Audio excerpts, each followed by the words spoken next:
El gran compositor alemán Ludwig van Beethoven aún es recordado en todo el mundo por sus hermosas y talentosas composiciones. Pero tan maravillosos como son sus logros musicales, sus obras se vuelven más impresionantes cuando recordamos que Beethoven sufría de una pérdida progresiva del oído, que comenzó cuando aún era joven. De hecho, es sorprendente ver que Beethoven escribió muchas de sus más grandes obras cuando ya estaba totalmente sordo. La música de Beethoven se vuelve mucho más impresionante cuando conocemos el trasfondo de su vida. En gran medida, apreciar las escrituras es similar a apreciar la música de Beethoven. No es difícil ver el poder y la claridad con que los diversos libros de la Biblia proclaman la revelación de Dios.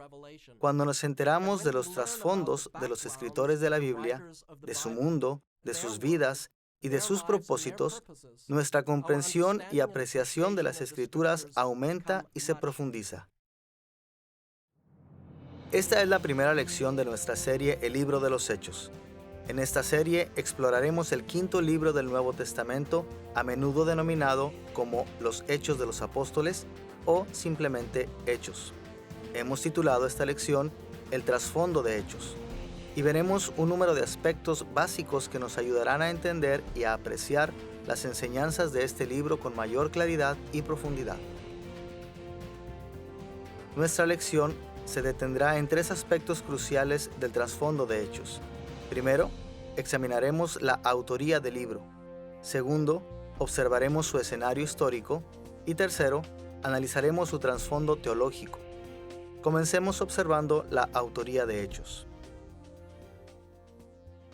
El libro de los Hechos fue inspirado por el Espíritu Santo, pero su inspiración divina no debe llevarnos a distraer nuestra atención de su autor humano. El Espíritu Santo preservó los escritos originales de las Escrituras libres de errores, pero aún así utilizó las personalidades, trasfondos e intenciones de sus escritores humanos.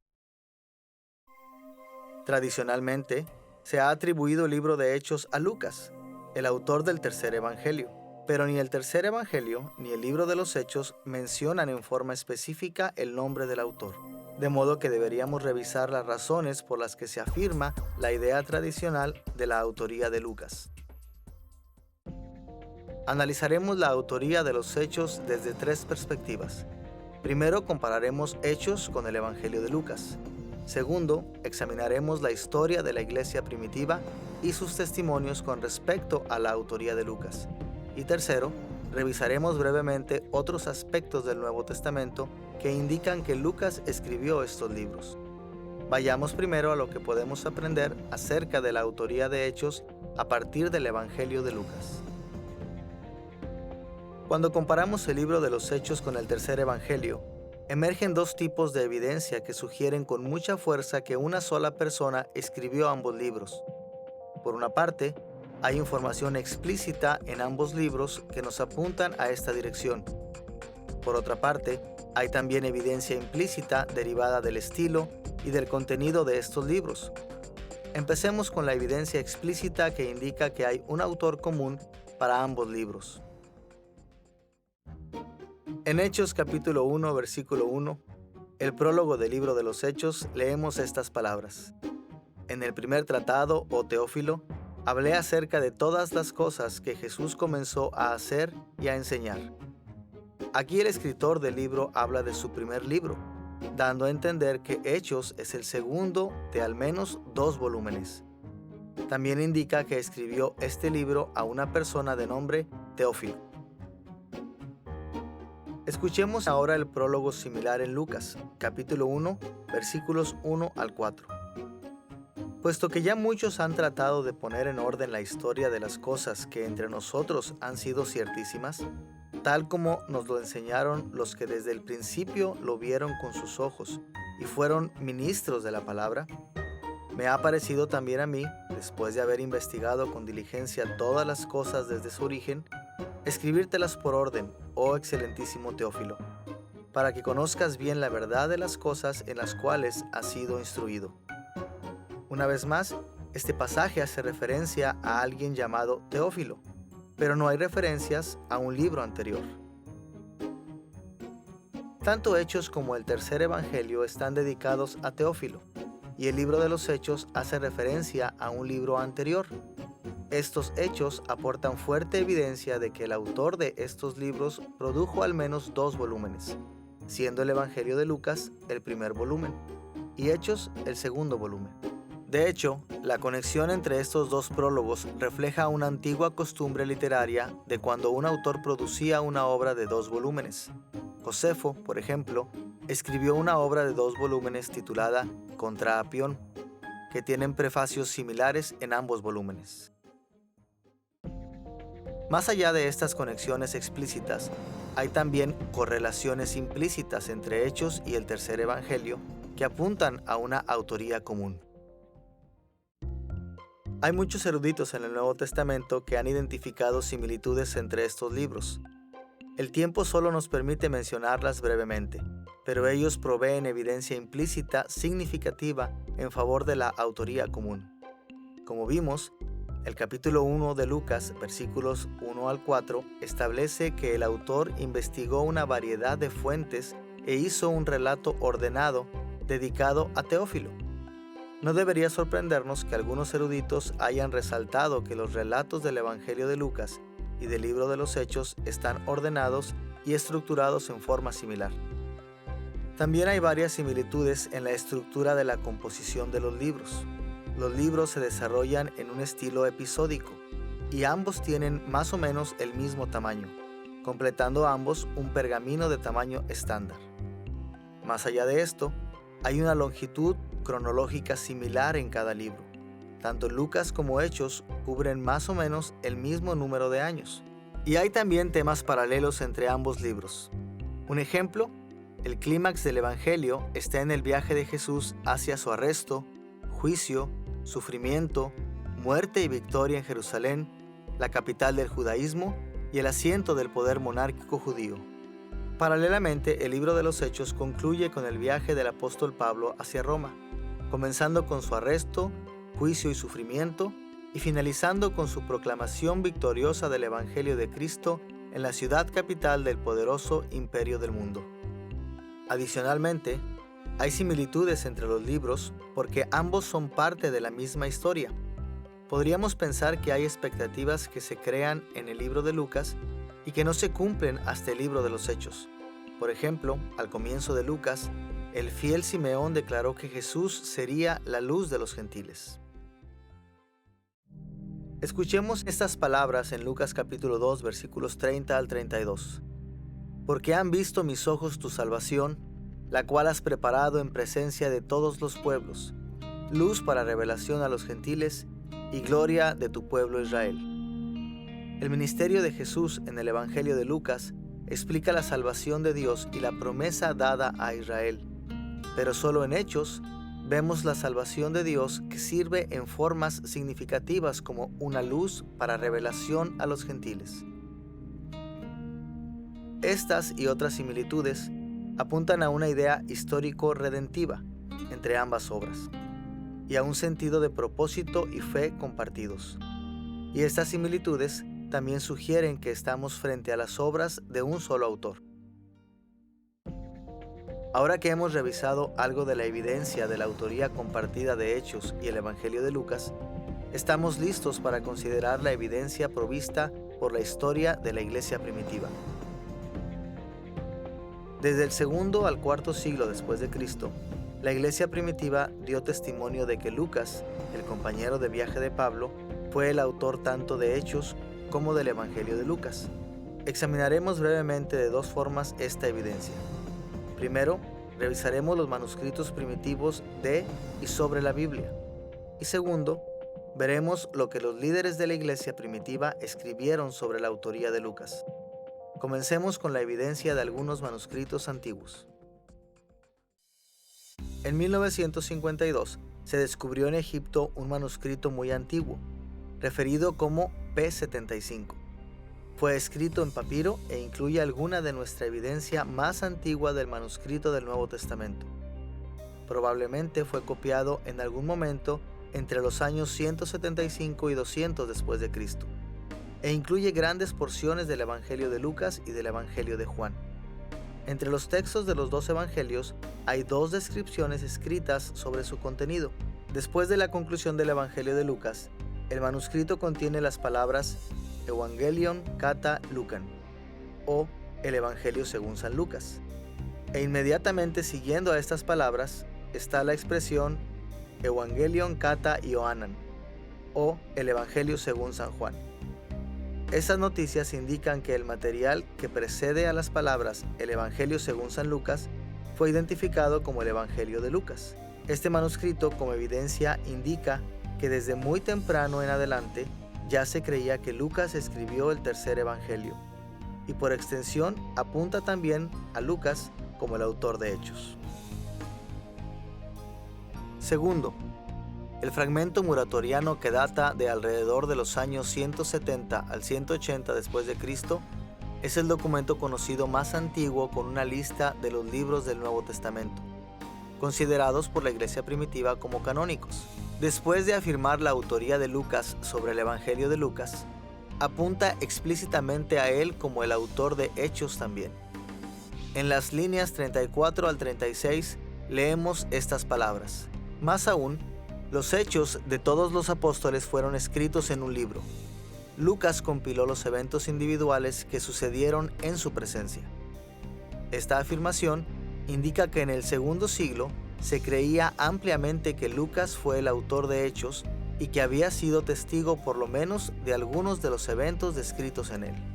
Tercero, el así llamado prólogo antimarcionita, una introducción al tercer evangelio, escrito alrededor de los años 160 al 180 después de Cristo, describe así la autoría de Lucas y Hechos. Lucas, movido por el Espíritu Santo, escribió todo este evangelio, y después el mismo Lucas escribió los Hechos de los Apóstoles. Además de la evidencia de este manuscrito antiguo, tenemos también el testimonio de los líderes de la iglesia primitiva que indican que Lucas fue el autor del tercer evangelio y del libro de los Hechos. El padre de la iglesia, Ireneo, que vivió alrededor de los años 130 al 202 después de Cristo, creía que Lucas es el autor del tercer evangelio.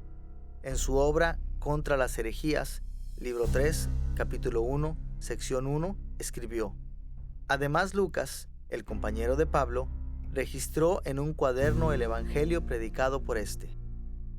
Aquí Ireneo se refirió a Hechos como el libro que registró el evangelio predicado por Pablo.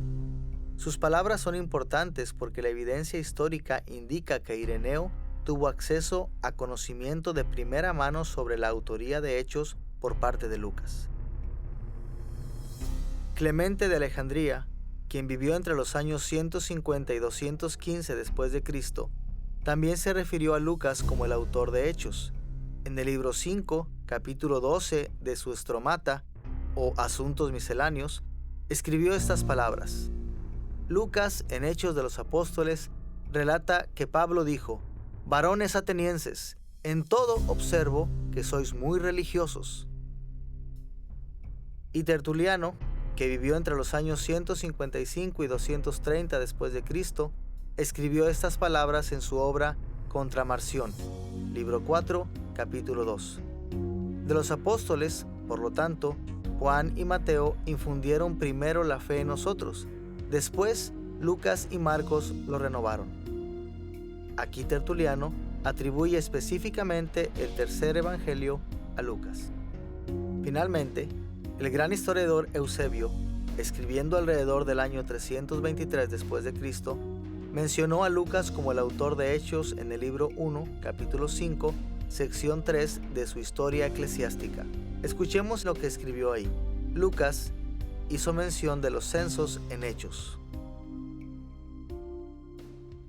Además de estas afirmaciones, es impresionante que no hay indicación alguna en la literatura de la iglesia primitiva de que alguien más que Lucas haya escrito el tercer evangelio y Hechos, aun cuando él nunca fue nombrado apóstol.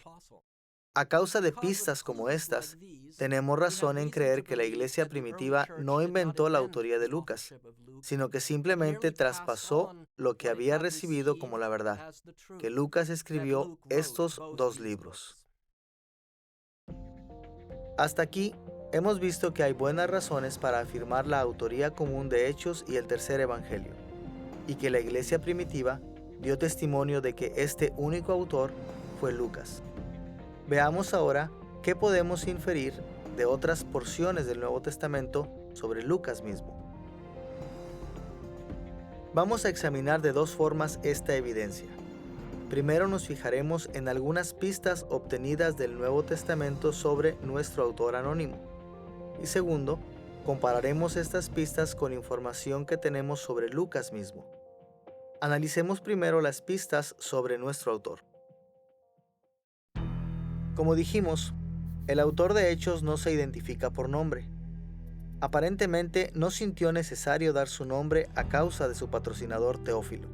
En Lucas capítulo 1 versículo 3 simplemente dice: me ha parecido también a mí escribir. Y en Hechos capítulo 1 versículo 1 dice: en mi primer libro escribí. El autor asume que su patrocinador sabía quién era él. Y aun cuando esto no fue un problema para Teófilo, sí ha sido un problema que ha levantado muchas preguntas para los lectores modernos.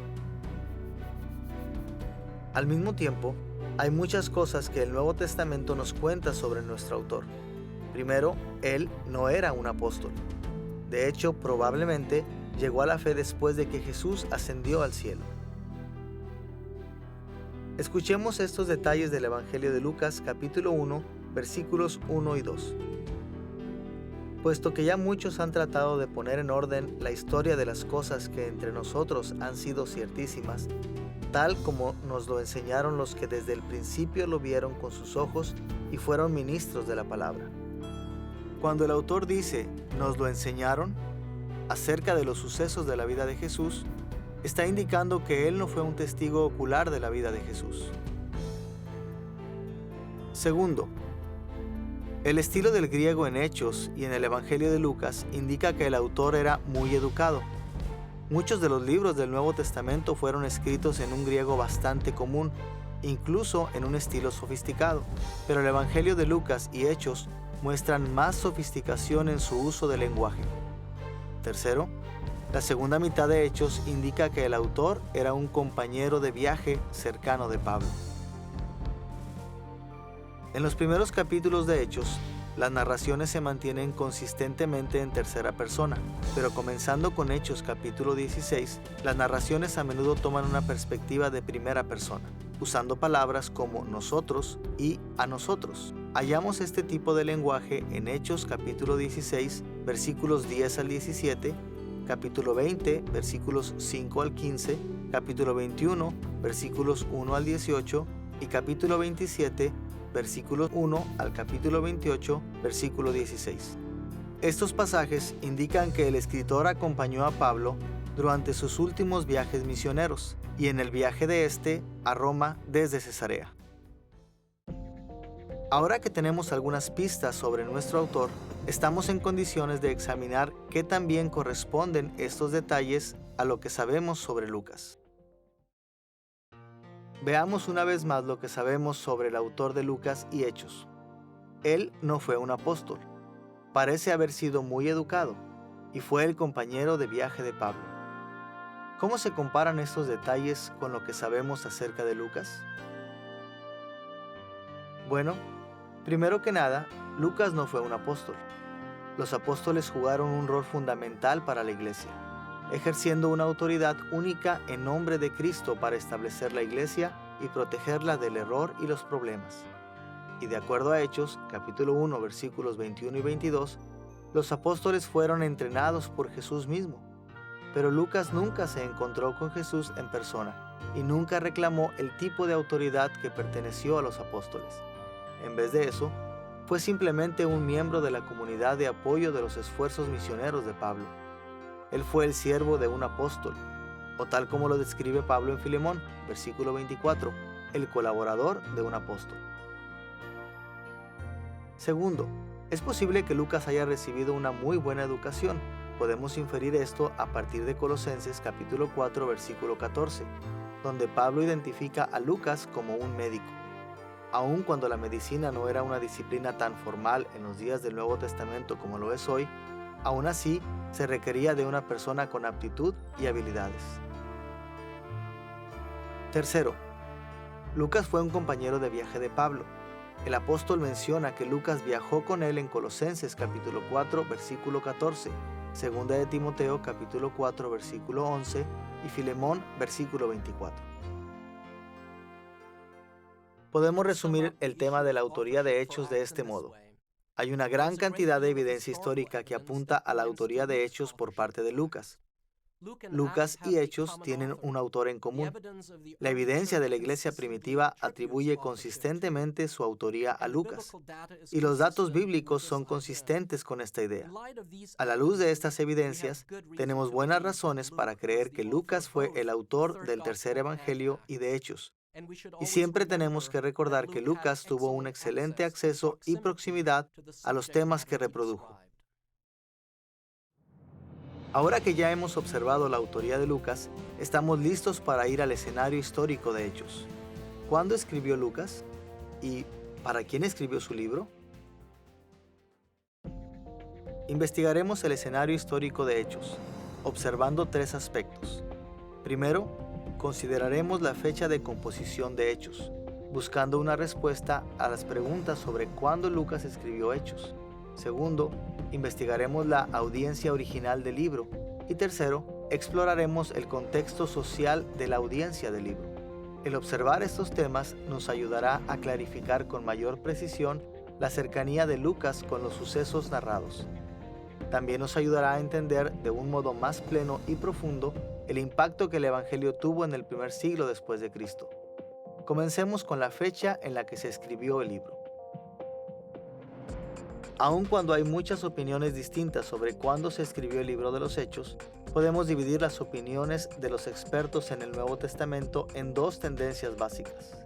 Por un lado, algunos han argumentado que Lucas escribió después de la destrucción del templo en Jerusalén en el año 70 después de Cristo.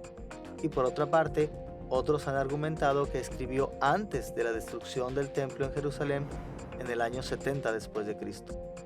Los trágicos sucesos del año 70 después de Cristo fueron críticos en la historia judía, y por esta razón es útil reflexionar en las opiniones sobre estos asuntos a partir de estos sucesos. Revisaremos cada uno de estos puntos de vista, comenzando con la posibilidad de que Lucas haya escrito después del año 70 después de Cristo. Los eruditos que sostienen que Hechos fue escrito después del año 70 después de Cristo basan sus puntos de vista en numerosas consideraciones. Por ejemplo, muchos han sostenido que el optimismo del libro de los Hechos indica una fecha alrededor de los años 80 a 90 después de Cristo. De acuerdo a este punto de vista, Hechos es demasiado positivo con respecto a la iglesia primitiva como para haber sido escrito tan temprano.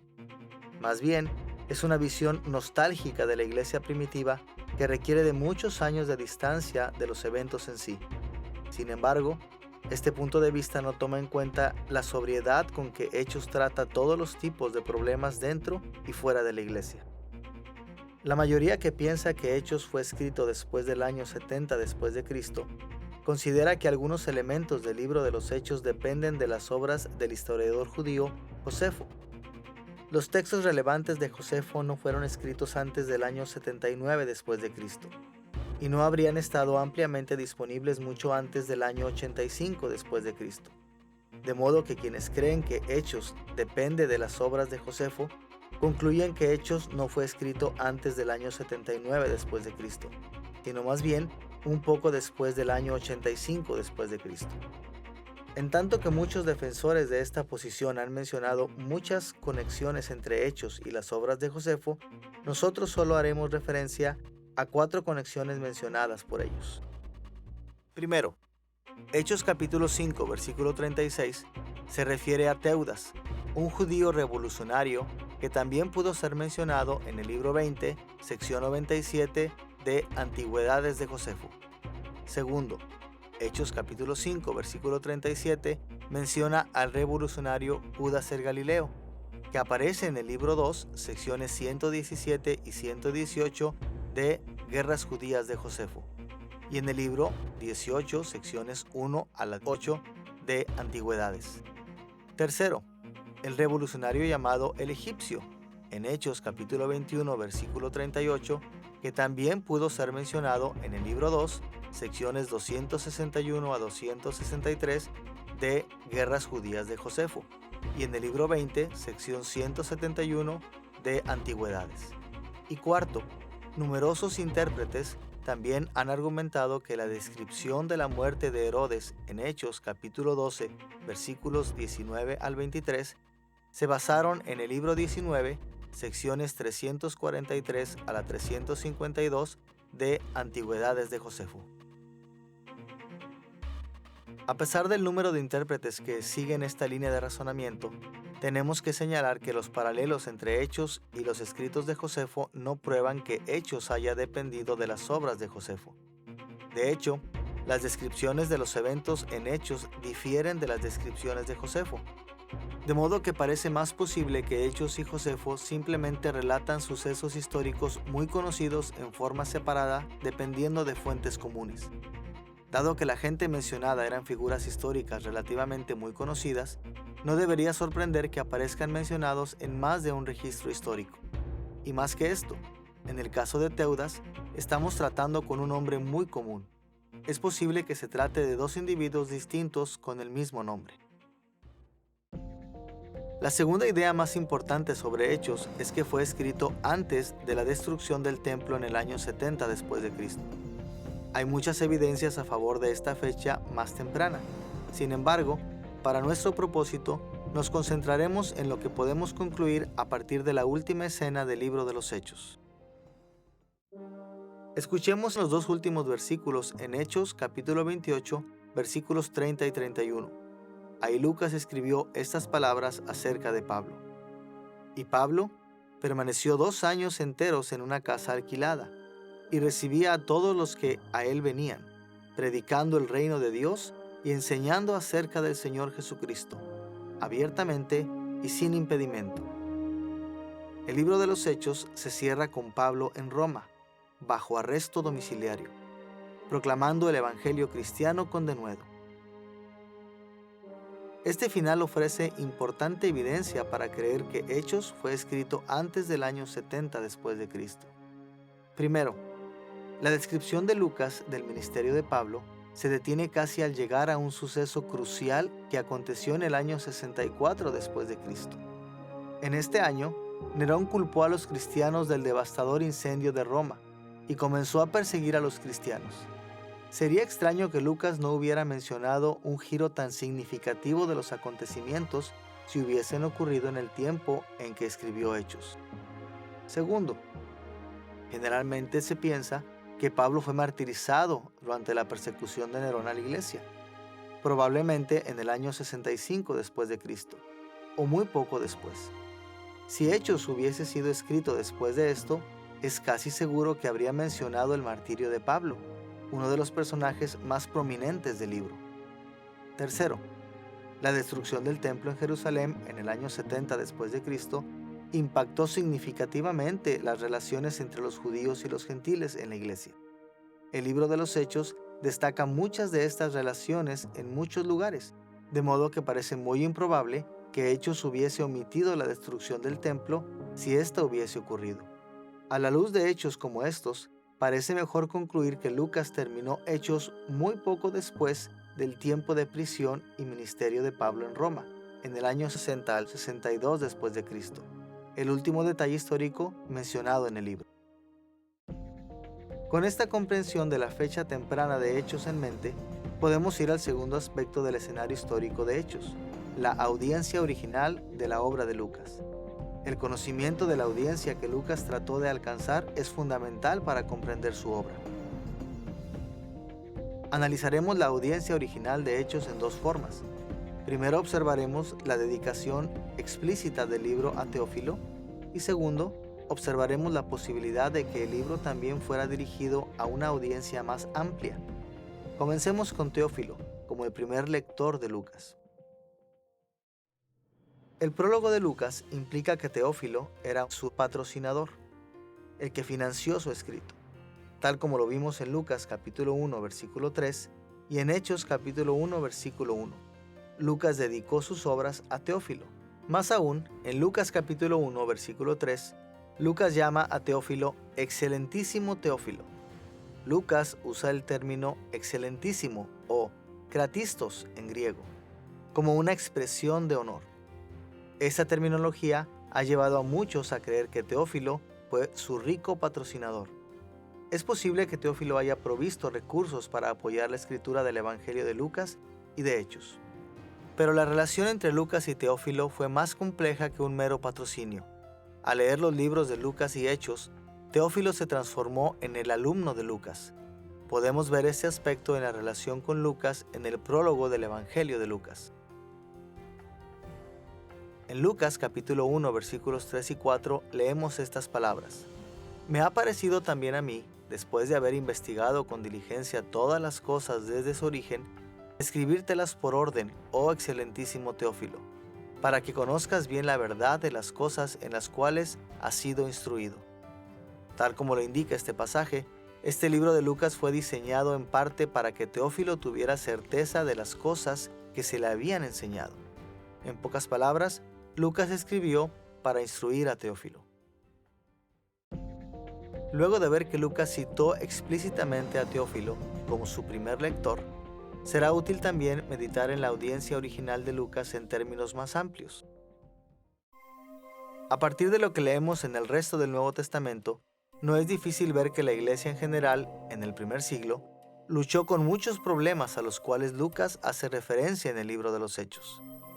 La historia de Lucas menciona luchas entre los judíos y los gentiles creyentes, y divisiones a causa del liderazgo de diferentes apóstoles y maestros.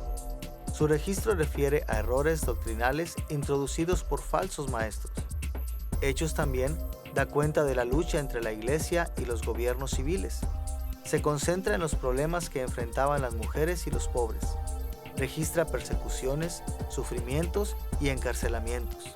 Hechos se refiere a este tipo de dificultades doctrinales, morales y prácticas, porque la iglesia en general lidiaba con este tipo de problemas en sus primeras décadas.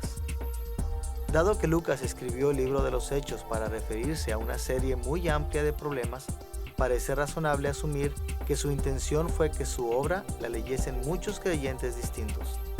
Su preocupación era ayudar tanto a Teófilo como a toda la iglesia primitiva a enfrentar los muchos desafíos presentes. Luego de considerar la fecha y la audiencia original del libro de los Hechos, estamos listos para referirnos a un tercer aspecto, el contexto social en general de la obra de Lucas, el tipo de mundo en el que se escribió el libro de los Hechos. Mientras más entendamos las fuerzas sociales en juego en los días de Lucas, estaremos mejor equipados para comprender las muchas y diferentes características de su libro. Exploraremos el contexto social de Hechos, observando dos características centrales de la vida de la iglesia del primer siglo. Primero, el gobierno y el poder del Imperio Romano. Y segundo, la nueva relación entre la iglesia y los judíos. Veamos primero el Imperio Romano. En el tiempo en que Lucas escribió el libro de los Hechos, el Imperio Romano había conquistado y controlaba todo el mundo mediterráneo, y había extendido sus dominios hasta la actual Gran Bretaña, el norte de África y partes de Asia. En los días de la iglesia primitiva, el imperio aún estaba creciendo, agregando más y más gente y territorios a sus dominios. Y a medida que crecía, el Imperio Romano influenciaba profundamente todos los aspectos de la sociedad con sus valores romanos característicos, sus metas y sus creencias. Sin duda que la mayor influencia de Roma sobre los territorios conquistados fue política y económica. Una de las principales preocupaciones del Imperio Romano fue asegurar la paz y la lealtad dentro del imperio, tratando de ejercer un fuerte control sobre las autoridades locales. A las naciones conquistadas se les permitía cierta autonomía local, pero a menudo sus gobiernos locales eran reconfigurados y siempre estaban sujetos a la jerarquía romana. Por ejemplo, el libro de Hechos menciona dos gobernantes de Cesarea, Félix y Festo, que gobernaban toda la tierra de Judea desde Cesarea. Además de supervisar el pago de los impuestos, eran responsables de mantener la paz y el orden en su respectivo sector del Imperio Romano. El imperio ejercía también una influencia política y cultural a través de la integración de ciudadanos romanos a la población de las naciones conquistadas. A menudo, Roma ofrecía retirar sus fuerzas militares de los territorios recientemente conquistados. Esta práctica permitía establecer enclaves de ciudadanos romanos leales a través de todo el imperio, y promovía los valores y el compromiso de Roma en el escenario social y oficial. Es por eso que Hechos, de vez en cuando, menciona a los ciudadanos de Roma. Ya al principio, en el día del Pentecostés, leemos en Hechos capítulo 2, versículos 10 y 11, que allí había romanos residentes, tanto judíos como prosélitos. Y luego, Cornelio, el centurión romano, que temía a Dios, en Hechos capítulo 10, también juega un rol importante en la propagación del Evangelio en Hechos. Más allá de esto, las culturas locales fueron influenciadas por las obras públicas de Roma, tales como los caminos, sofisticados edificios y lugares públicos de reunión. Este aspecto de la regla romana explica cómo Pablo y otros viajaban con tanta libertad y seguridad en sus esfuerzos misioneros. Los apóstoles además usaron estas avenidas públicas para proclamar el Evangelio a medida que viajaban de lugar en lugar. Quizá la característica más importante del Imperio Romano para la Iglesia primitiva haya sido su influencia sobre las religiones de los pueblos que conquistó. En el tiempo en que escribió Lucas, un hombre se levantó en el centro de todo el Imperio Romano, César. El emperador, o César, no solo era visto como el señor de su pueblo y su reino, sino también como el soler o salvador del pueblo. Según la propaganda romana, César liberó a su pueblo del caos y la oscuridad, y la extensión del Imperio Romano se presentaba como una extensión de su salvación, liberando al pueblo de la tiranía de sus reyes locales y trayendo a cada uno bajo el benevolente gobierno de Roma. La mayoría de las veces le permitían a la gente conquistada continuar con muchas de sus prácticas religiosas, pero les exigían confesar la superioridad de César y los dioses tradicionales romanos. Ahora, en muchos aspectos, la mayoría de los judíos y cristianos del primer siglo eran respetables súbditos de Roma, pero los judíos y cristianos fieles se rehusaban a reconocer la supremacía de la religión romana. Esto explica por qué el Imperio Romano denominó la fe judía como una religio lícita o religión legal, y por qué toleró lo más posible la fe cristiana, aun cuando de todos modos reprimió a ambos grupos. A través de su control del gobierno, la población, las obras públicas y la religión, Roma intentó extender su influencia en todas las direcciones posibles. Ahora que ya observamos el contexto social de Hechos en términos de las influencias del Imperio Romano, estamos listos para examinar otra dimensión crucial de la situación social en la que escribió Lucas: la relación entre los judíos creyentes y la iglesia cristiana primitiva. Primero consideraremos la relación entre los judíos y la iglesia primitiva, destacando la profunda conexión entre ellos. Y segundo, exploraremos sus diferencias fundamentales. Comencemos con la conexión entre estos dos grupos. La iglesia primitiva compartía una herencia común con el pueblo judío. En el mundo moderno, a menudo tenemos que recordar que Jesús era judío.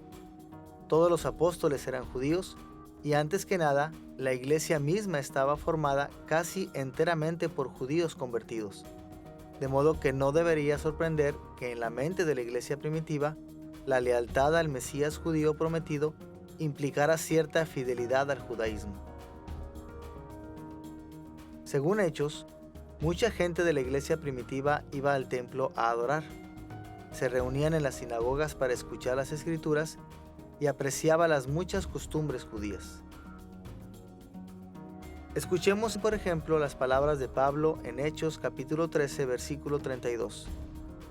Y nosotros también os anunciamos el evangelio de aquella promesa hecha a nuestros padres, la cual Dios ha cumplido a los hijos de ellos, a nosotros, resucitando a Jesús. Pablo y quienes viajaban con él se identificaban con los judíos en la sinagoga, refiriéndose a los patriarcas como nuestros padres y a los cristianos como nosotros, sus hijos.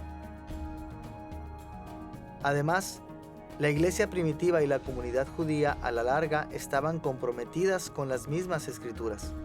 En Hechos, los cristianos apelaban consistentemente a las escrituras cuando proclamaban el evangelio en los contextos judíos.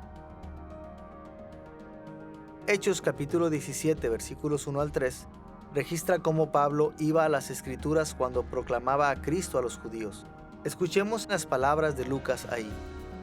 Llegaron a Tesalónica, donde había una sinagoga de los judíos, y Pablo, como acostumbraba, fue a ellos y por 3 días de reposo discutió con ellos, declarando y exponiendo por medio de las escrituras que era necesario que el Cristo padeciese y resucitase de los muertos, y que Jesús, a quien yo os anuncio, decía él, es el Cristo. Además, la profunda conexión entre el cristianismo y el judaísmo resultó en interacciones significativas entre las autoridades y la iglesia primitiva. Según Hechos, el denuedo de la iglesia primitiva para proclamar el evangelio de Cristo a menudo les ocasionó conflicto con las autoridades judías, pero es muy posible que los primeros cristianos hayan reconocido a los líderes judíos y solo los hayan resistido cuando les ordenaban desobedecer los mandamientos de Dios. A pesar de la profunda conexión entre el pueblo judío y la iglesia primitiva, más bien se distinguieron por sus diferencias fundamentales. Primero y fundamentalmente, los cristianos y los judíos no creyentes discrepaban sobre la persona y la obra de Jesús. La iglesia proclamaba que Jesús era el Mesías que había conquistado la muerte y estaba restaurando toda la creación, comenzando con su propia resurrección de los muertos. Pero los judíos no creyentes consideraban imposible que un hombre crucificado como criminal fuera el Mesías. Esta diferencia creó una fisura entre los judíos cristianos y no cristianos que continúa incluso hasta el día de hoy. Segundo, mientras que la iglesia y los líderes judíos coincidían en la autoridad de la Biblia hebrea, discrepaban fuertemente en cuanto a la correcta interpretación de las escrituras hebreas, particularmente con respecto a Jesús. La iglesia primitiva creía que las esperanzas de las escrituras judías sobre el Mesías venidero se habían cumplido en Jesús, pero los judíos no creyentes negaban esta interpretación. Había muchos partidos dentro del judaísmo que daban lugar a una amplia gama de puntos de vista, pero la mayoría de ellos hallaba imposible aceptar que Jesús cumplía las esperanzas mesiánicas del Antiguo Testamento. En tercer lugar, la iglesia primitiva y el pueblo judío del primer siglo discrepaban en cómo veían a los gentiles. La mayoría de los observantes judíos no compartía con los gentiles, pero por otra parte, muchos gentiles incircuncisos se sentían tan atraídos por las creencias y la enseñanza ética del judaísmo que se adherían a las sinagogas judías locales y se les conocía como los temerosos de Dios. A los temerosos de Dios se les respetaba por sobre otros gentiles, pero no eran miembros en pleno de la comunidad judía. Los gentiles prosélitos se convertían al judaísmo, pero esto involucraba el someterse a los ritos de iniciación, incluyendo un bautismo, la circuncisión y la observancia de las tradiciones judías. Los primeros cristianos judíos al principio pensaban lo mismo sobre los gentiles, pero gradualmente comprendieron que a los gentiles que seguían a Cristo se les debía reconocer como miembros en pleno de la iglesia cristiana. A la luz de la nueva revelación del Espíritu Santo, la iglesia primitiva determinó que la fe en Cristo, expresada en la confesión y el bautismo, era suficiente para la membresía en la iglesia cristiana. De modo que los apóstoles hicieron suya la práctica de proclamar el evangelio del señorío universal de Cristo a los judíos y gentiles, aceptando los dones y el ministerio de ambos pueblos a medida que la iglesia crecía. Comprendieron que Dios estaba usando a los gentiles para cumplir la esperanza del reino que había forjado para su pueblo en el Antiguo Testamento. No es de sorprender que esto haya originado muchos conflictos entre los judíos no creyentes y los primeros cristianos.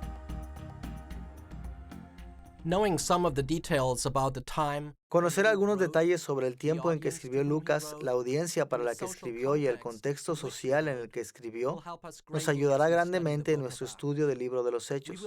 Estaremos mejor preparados para apreciar los problemas a los que se refirió Lucas, comprender sus soluciones y aplicarlas hoy a nuestras propias vidas.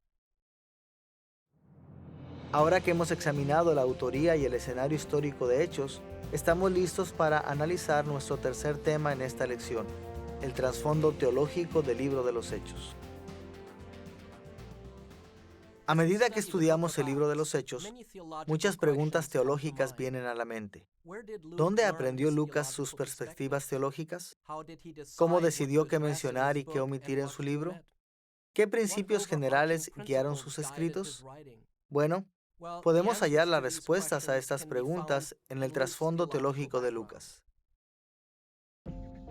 Nuestra discusión sobre el trasfondo teológico de Hechos se dividirá en tres partes. Primero, exploraremos los fundamentos de la teología de Lucas en el Antiguo Testamento. Segundo, consideraremos la influencia de sus opiniones sobre el reino mesiánico de Dios en su teología. Y tercero, veremos cómo el Evangelio de Lucas, el primer volumen de la obra de Lucas, nos ayuda a entender el mensaje de Hechos. Comencemos con los fundamentos del Antiguo Testamento en el libro de los Hechos.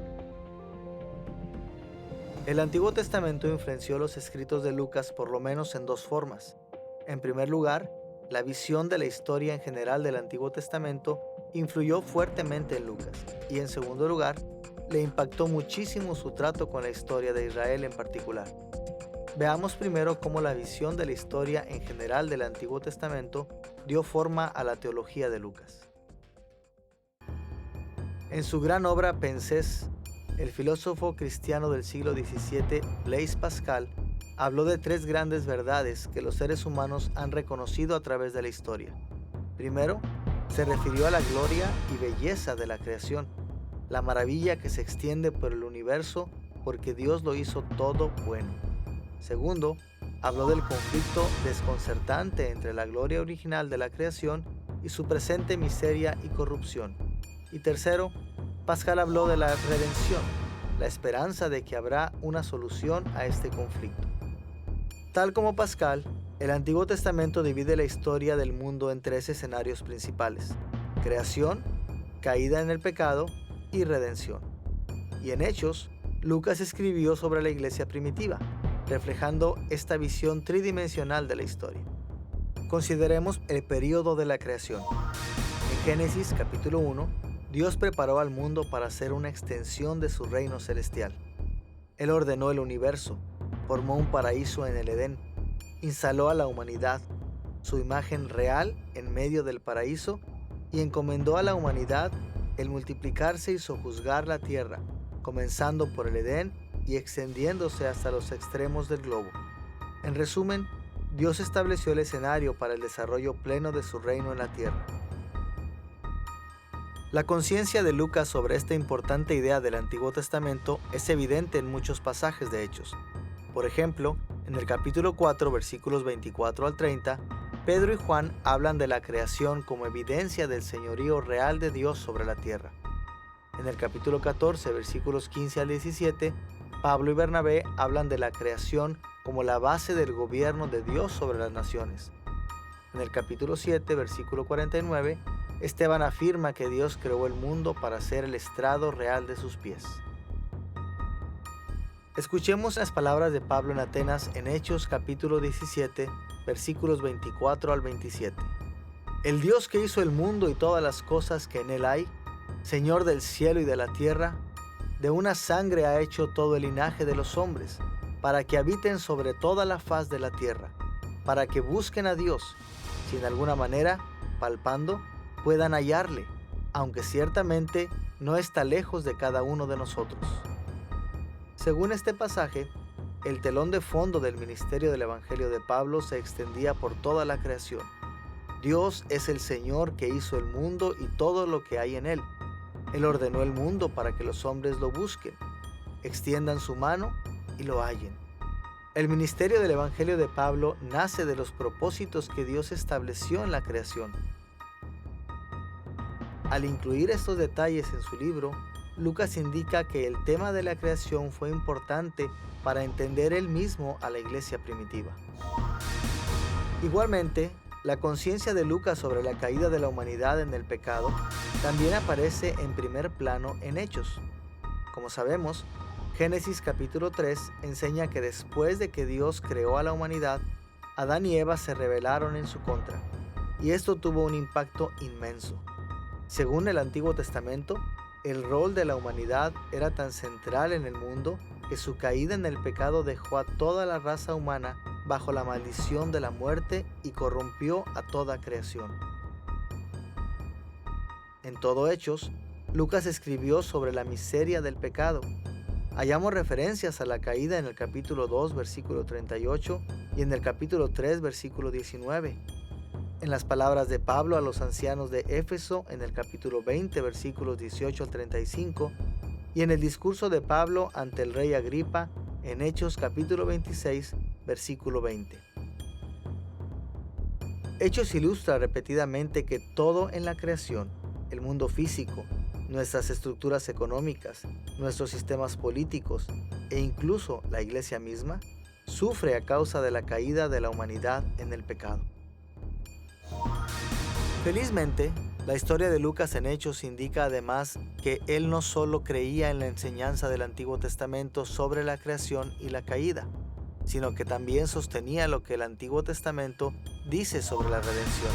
Fue horrible cómo el pecado corrompió la humanidad y la creación, pero Lucas sabía que Dios no dejó al mundo sin esperanzas. El Antiguo Testamento enseña que Dios empezó a redimir o salvar al hombre de la maldición del pecado en cuanto el pecado entró al mundo. Pero aún más, los profetas del Antiguo Testamento predijeron también que un día el pecado y su maldición serían totalmente eliminados de la creación. Cuando Lucas escribió Hechos, con frecuencia expresó su convicción de que esta redención vino al mundo a través de la obra de salvación de Cristo. Este tema aparece a través de todo Hechos. Para mencionar algunos, hallamos estos temas sobre la redención en el Sermón de Pedro en el capítulo 2, versículos 21 y 40, en la defensa de los apóstoles ante el Sanedrín en el capítulo 5, versículos 29 al 32, las palabras del ángel a Cornelio en el capítulo 11, versículo 14, el discurso de Pablo en la sinagoga de Antioquía de Pisidia en el capítulo 13, versículo 23, la defensa de Pedro ante el concilio de Jerusalén en el capítulo 15, versículos 7 al 11, y en las palabras de Pablo y Silas al carcelero de Filipo en el capítulo 16, versículos 30 y 31. Cada vez que nos aproximamos a Hechos, tenemos que recordar que Lucas escribió fuertemente influenciado por la visión de la historia del Antiguo Testamento. Por eso, a menudo registró momentos del primer siglo que reflejan el amplio espectro de la historia, desde la creación, pasando por la caída en el pecado, hasta la redención de Cristo. Ahora que hemos visto la visión de la historia en general del Antiguo Testamento, estamos listos para ir a la visión de la historia de Israel en particular, y cómo el registro de Lucas en Hechos dependió de la historia de esta especial nación. Son innumerables las formas en que Lucas se basó en la historia de Israel al escribir Hechos. A modo de ilustración, solo limitaremos nuestra discusión a 3 episodios de la historia de Israel: el llamado de Dios a Abraham, el éxodo bajo Moisés y el establecimiento de la dinastía de David. Consideremos primero cómo el llamado de Dios a Abraham influyó en la historia de Lucas. Génesis capítulo 12, versículos 1 al 3, registra el llamado de Dios a Abraham para ser el padre de una especial nación. Ahí leemos estas palabras: Pero Jehová había dicho a Abraham: Vete de tu tierra y de tu parentela y de la casa de tu padre, a la tierra que te mostraré, y haré de ti una nación grande, y te bendeciré, y engrandeceré tu nombre, y serás bendición. Bendeciré a los que te bendijeren, y a los que te maldijeren maldeciré, y serán benditas en ti todas las familias de la tierra. Según estos versículos, Dios llamó a Abraham para ir a la tierra prometida con 2 propósitos principales. Por una parte, llegaría a ser el padre de una gran nación, haciéndose famoso y recibiendo muchas bendiciones materiales y espirituales. Las bendiciones de Dios para Abraham y sus descendientes después de él habían de ser demostraciones simbólicas de que en la salvación de Dios hay esperanza, incluso en este mundo caído. Pero, por otra parte, el llamado de Dios fue mucho más allá de lo que Abraham y sus descendientes recibirían. A través de Abraham serían bendecidos todos los pueblos de la tierra. Abraham y sus descendientes habían de transformarse en un conducto de las bendiciones divinas para todas las familias de la tierra. Este doble enfoque del llamado de Dios a Abraham subyace en gran parte del pensamiento de Lucas en Hechos. Por una parte, Lucas reporta con frecuencia cómo la bendición de la salvación en Cristo llegó a los judíos, los descendientes de Abraham, cumpliendo las promesas de Dios al gran patriarca. Sin embargo, Lucas también se concentra en cómo los judíos cristianos llevaron el evangelio de Cristo a los gentiles. Una y otra vez, Lucas reporta cómo judíos, tales como Felipe, Pedro, Pablo y Bernabé, llevaron el evangelio de salvación al mundo gentil. Esto también dio cumplimiento a las promesas de Abraham. En segundo lugar, la cosmovisión de Lucas en Hechos muestra también cómo entendía él la relación entre Moisés y la iglesia cristiana. Como libertador de Dios, Moisés sacó a Israel desde la esclavitud en Egipto, le presentó la ley de Dios a la nación y los hizo responsables ante la ley.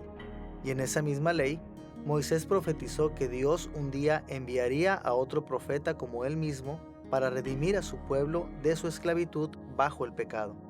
Y tal como Lucas lo señala en Hechos, Jesús resultó ser este profeta similar a Moisés.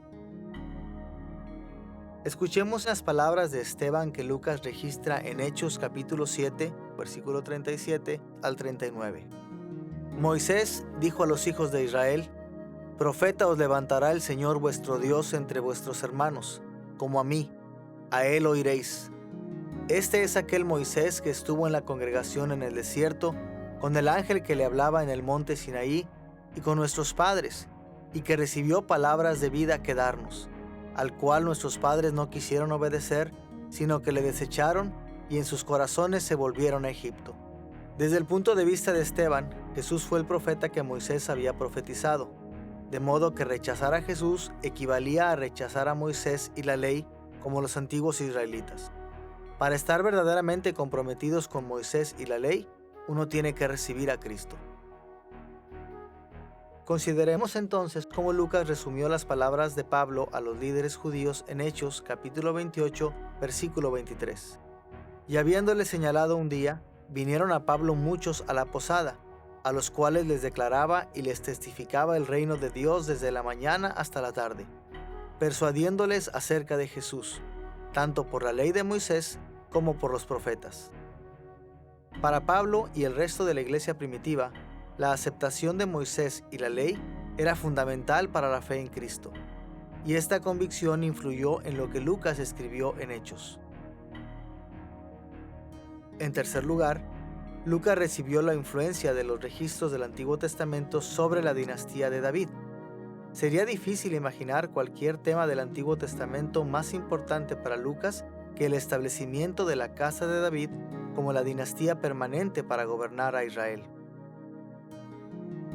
Cuando Israel se transformó en un imperio en el Antiguo Testamento, Dios escogió a la familia de David como la dinastía permanente para guiar a su pueblo.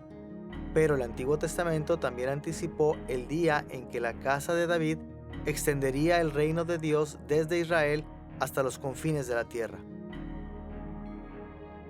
Como leemos en el Salmo 72, versículos 8 y 17.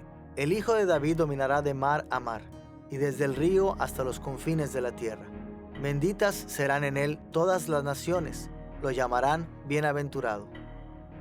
Tal como lo revelan estos versos, fue a través de su descendiente David que Abraham se transformaría en una bendición para el mundo.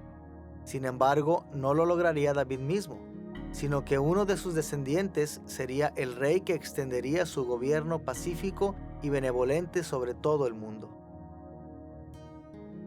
En Hechos, Lucas se basó profundamente en esta esperanza de la casa de David.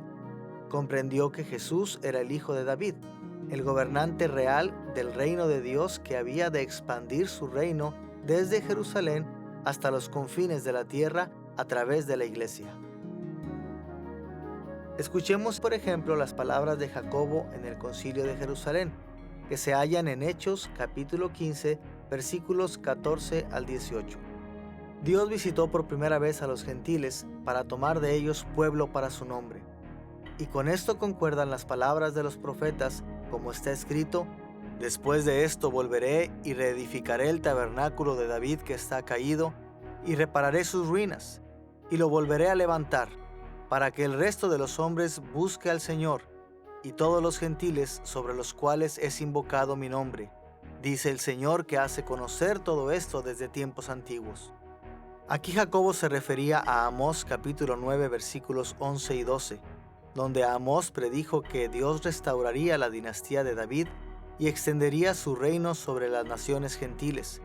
Como se indica aquí, Jacobo creía que el éxito del evangelio entre los gentiles era el cumplimiento de estas esperanzas del Antiguo Testamento.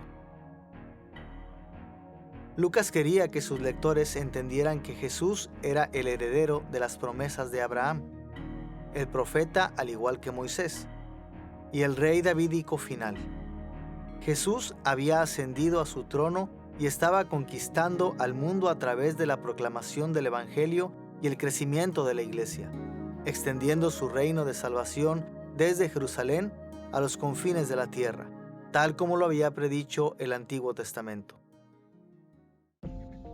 Después de ver cómo Lucas depende del Antiguo Testamento, estamos listos para ver cómo el reino mesiánico de Dios contribuyó al trasfondo teológico de Hechos. Nuestra discusión sobre el reino de Dios se dividirá en tres partes. Primero, consideraremos la teología mesiánica judía que prevalecía en el primer siglo. Segundo, nos concentraremos en la teología de Juan el Bautista. Y tercero, compararemos brevemente estos puntos de vista con la teología mesiánica cristiana refrendada por Lucas. Comencemos con las perspectivas de la teología judía. Después de que se escribieron los últimos libros del Antiguo Testamento en el siglo V a.C., Israel entró en un periodo de oscuridad espiritual. Por cientos de años, la gran mayoría de los israelitas vivía fuera de la tierra prometida, y los que permanecieron en la tierra sufrieron bajo la tiranía de gobernantes gentiles. Al principio fueron los babilonios, luego los medos y los persas, después los griegos y finalmente los romanos. Como resultado de esta larga historia de sufrimientos, la esperanza de que Dios había de enviar un libertador mesiánico a Israel se transformó en uno de los motivos más dominantes de la teología judía. Las esperanzas mesiánicas judías tomaron diferentes direcciones. Los celotes, por ejemplo, creían que Dios quería que Israel recibiera el día del Mesías, montando la insurrección contra las autoridades romanas. Diversos grupos apocalípticos creían que Dios intervendría sobrenaturalmente para destruir a sus enemigos y establecer a su pueblo en victoria. Estaban también los nomistas, como los populares fariseos y los saduceos, quienes creían que Dios no intervendría hasta que Israel fuese totalmente obediente a la ley. En varios puntos del libro de los Hechos, Lucas menciona que muchos judíos rechazaron el punto de vista cristiano sobre el reino mesiánico.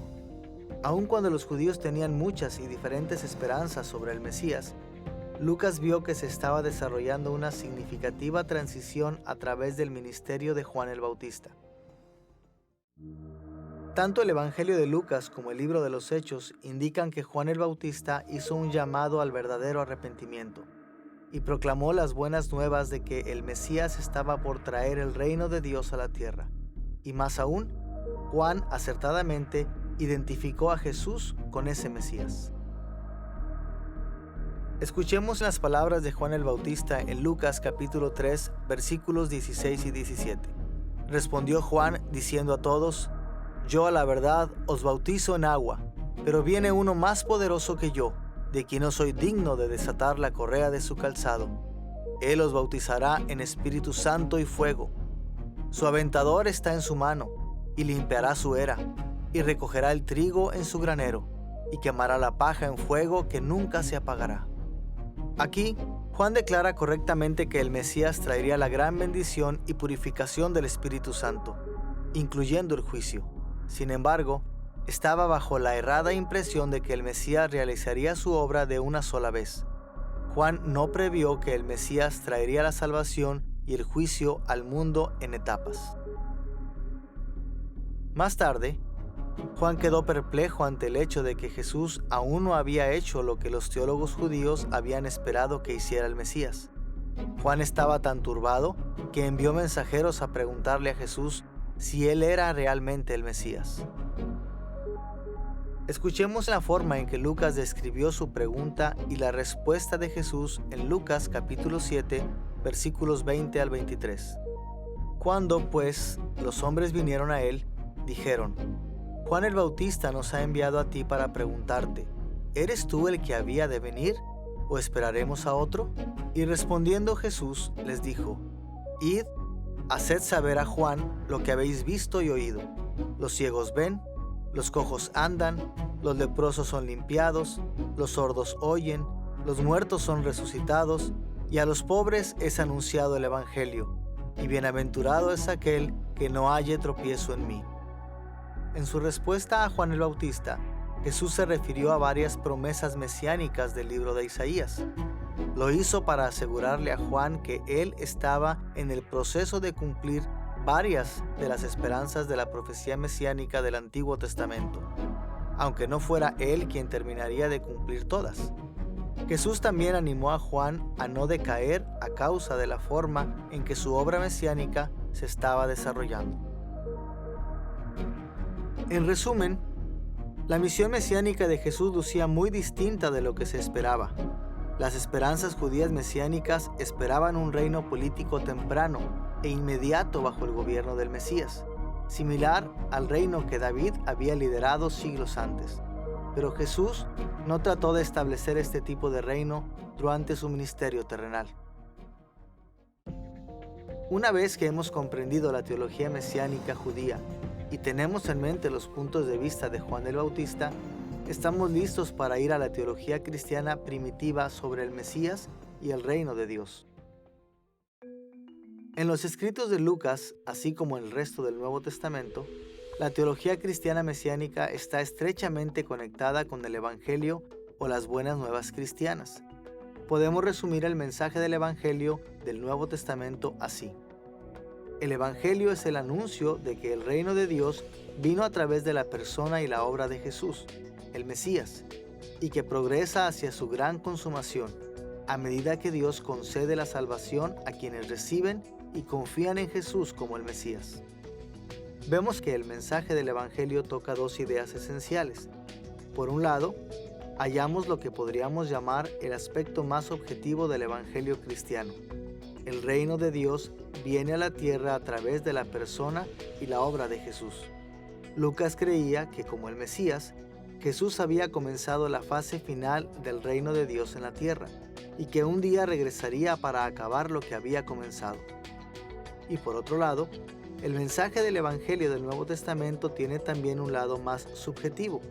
Anuncia que la fase final del reino de Dios progresa hacia su gran consumación a medida que Dios concede la salvación a quienes reciben y confían en Jesús como el Mesías.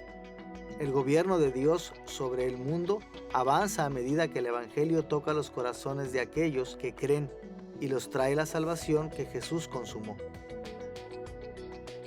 En el libro de los Hechos, Lucas presta atención a estas dos dimensiones del Evangelio. En el lado objetivo, enfatiza las realidades de la gran obra de salvación de Dios en Cristo. Registra la proclamación de la Iglesia de que Jesús murió por los pecados de su pueblo, que fue resucitado de entre los muertos, que reina a la diestra de Dios Padre y que volverá en gloria. Escuchemos, por ejemplo, el registro de Lucas del sermón de Pedro en Pentecostés en Hechos capítulo 2, versículos 22 al 24. Jesús Nazareno, varón aprobado por Dios entre vosotros con las maravillas, prodigios y señales, vosotros matasteis, crucificándole, al cual Dios levantó, Vemos que la proclamación del Evangelio de Pedro incluye los hechos efectivos de la vida, muerte y resurrección del Mesías. Pero Lucas también presta atención al lado más subjetivo del Evangelio. En muchas ocasiones se enfatiza la importancia de que la gente reciba personalmente la verdad de Cristo para que ésta transforme sus vidas.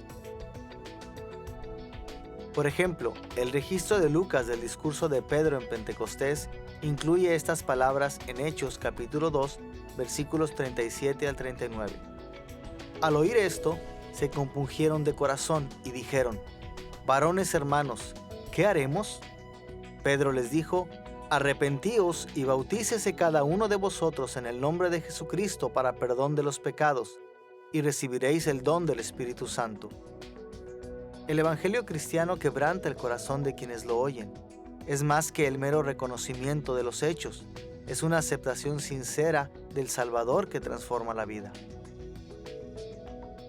Tal como lo dijimos, la teología del primer siglo creía que el Mesías establecería un reino político de una sola vez, pero Jesús y sus apóstoles enseñaron que el reino del Mesías está creciendo gradualmente a través de la expansión de la iglesia y la transformación personal de la gente.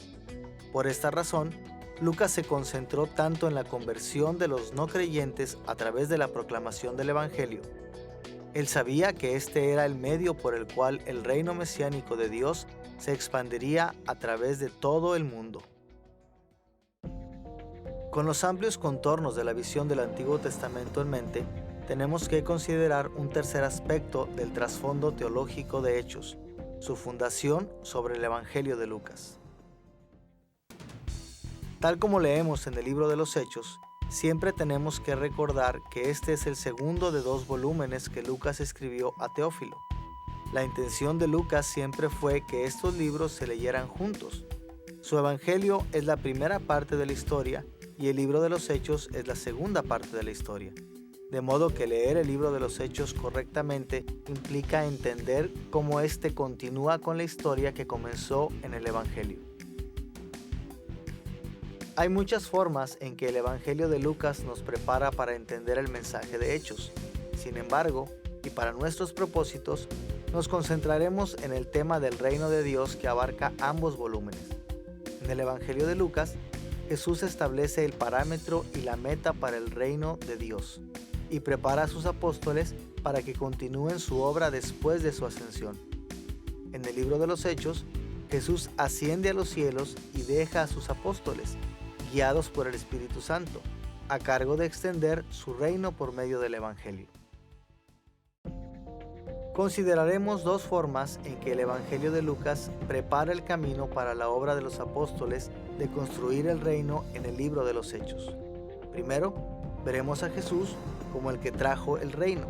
Y segundo, exploraremos el papel de los apóstoles de continuar trayendo el reino después de la ascensión de Jesús a los cielos.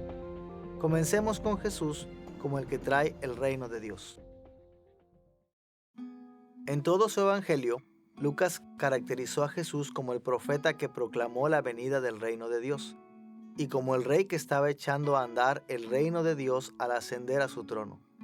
Jesús mismo habló en muchos lugares de ambas ideas, pero a modo de ilustración, solo consideraremos 2 veces en que Él lo mencionó en su ministerio público. Por una parte, en Lucas capítulo 4, versículo 43, Jesús dice estas palabras próximo a comenzar su ministerio público. Es necesario que anuncie el Evangelio del reino de Dios, porque para esto he sido enviado. Por otra parte, al final de su ministerio público, justo antes de su entrada triunfal en Jerusalén, donde fue vitoreado como rey, Jesús contó la parábola de las 10 minas, en Lucas capítulo 19, versículo 12 al 27. En esta parábola explica que el reino llegaría lentamente.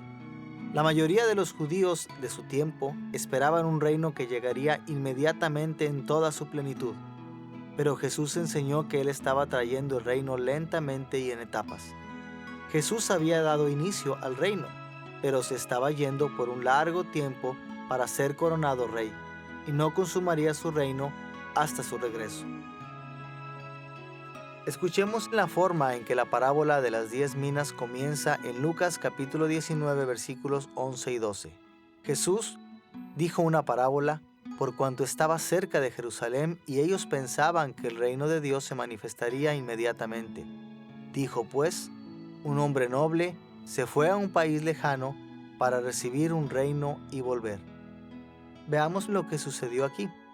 Jesús estaba por entrar en Jerusalén y ser proclamado rey, pero él no quería que la gente asumiera que él se instalaría como un gobernante terrenal de una sola vez, sino que se iría por un largo tiempo para recibir su reinado, y había de volver a gobernar su reino terrenal en el futuro. Esto es exactamente lo que sucedió. Jesús fue arrestado y crucificado en Jerusalén. Luego se levantó de entre los muertos y ascendió al cielo, donde recibió del Padre su reinado, y ha de volver para consumar su reino. Luego de comprender la forma en que el Evangelio de Lucas ha establecido que Jesús es el que trae el reino, tenemos que ir a un segundo tema establecido en el Evangelio: el papel de los apóstoles de promover el reino a través del Evangelio.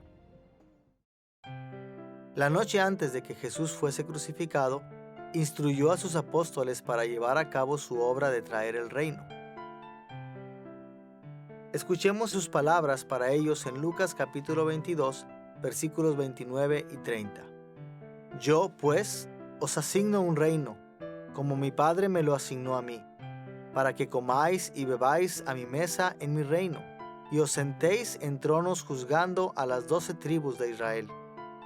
Jesús nombró a sus discípulos como líderes y jueces de su reino. Su trabajo fue, bajo la dependencia del Espíritu Santo, continuar desde donde Jesús se detuvo, proclamando el Evangelio del reino y extendiendo el reino hasta llenar el mundo. Vemos entonces cómo el Evangelio de Lucas establece que el reino fue la tarea principal de Jesús y que comisionó a los apóstoles para que llevaran a cabo esta obra después de su ascensión al cielo. Y el libro de los Hechos comienza justo donde termina el Evangelio de Lucas. Comienza con la explicación de Lucas de que luego de su resurrección de entre los muertos y antes de su ascensión al cielo, Jesús pasó un tiempo con sus discípulos.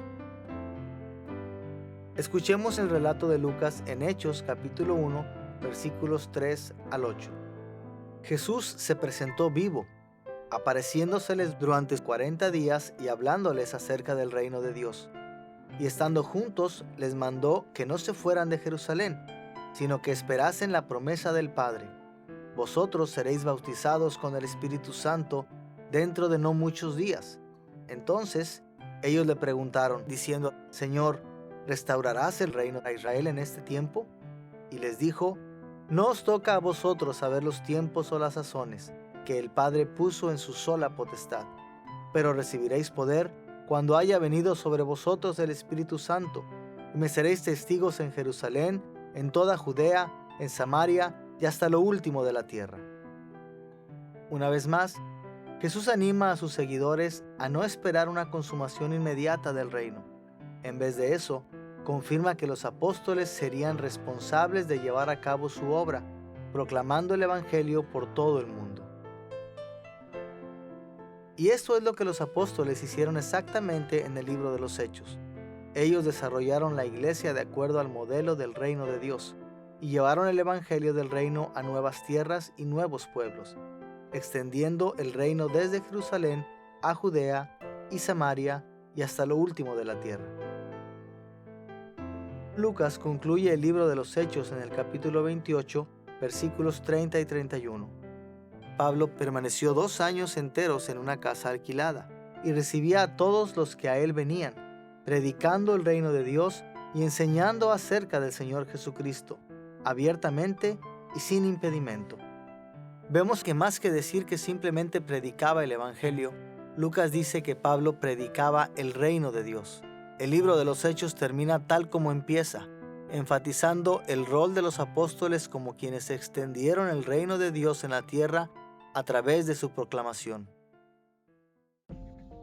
Cuando nos aproximamos al libro de los Hechos, tenemos que tener siempre en mente que Lucas escribió a partir de su trasfondo en el Antiguo Testamento y las convicciones del primer siglo acerca del reino de Dios en Cristo. Y siempre tenemos que recordar que Hechos sigue al Evangelio de Lucas, reportando cómo los apóstoles y la iglesia primitiva continuaron la obra del reino que comenzó con el ministerio de Cristo, dependiendo del Espíritu Santo. En esta lección hemos examinado la autoría del libro de los Hechos, hemos descrito su escenario histórico y hemos explorado su trasfondo teológico. Teniendo en mente estos detalles al estudiar el libro de los Hechos, nos será más fácil descubrir su sentido original y aplicarlo a nuestras propias vidas. A medida que continuemos con esta serie, veremos cómo el trasfondo de Hechos abre muchas ventanas de este maravilloso libro. Descubriremos cómo el registro inspirado de Lucas de la iglesia primitiva guió a Teófilo y a la iglesia primitiva al servicio fiel a Cristo. Y veremos que el libro de los Hechos es un referente crucial para la iglesia de hoy, a medida que continuemos proclamando el Evangelio del Reino a nuestro mundo.